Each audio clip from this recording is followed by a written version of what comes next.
តឆ្ងាយក្រពន់កូនទោះបីត្រូវសូនក៏មិន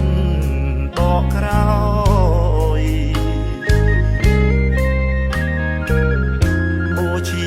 សាច់ឈាមជូនជាតិខ្មែរហើយប្រពន្ធបងអើយអូនកុំតូចចិត្ត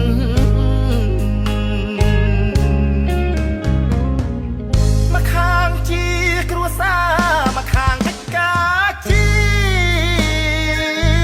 តិរូបបងត្រូវឃ្លាតយកជាតិជាធំជួនយប់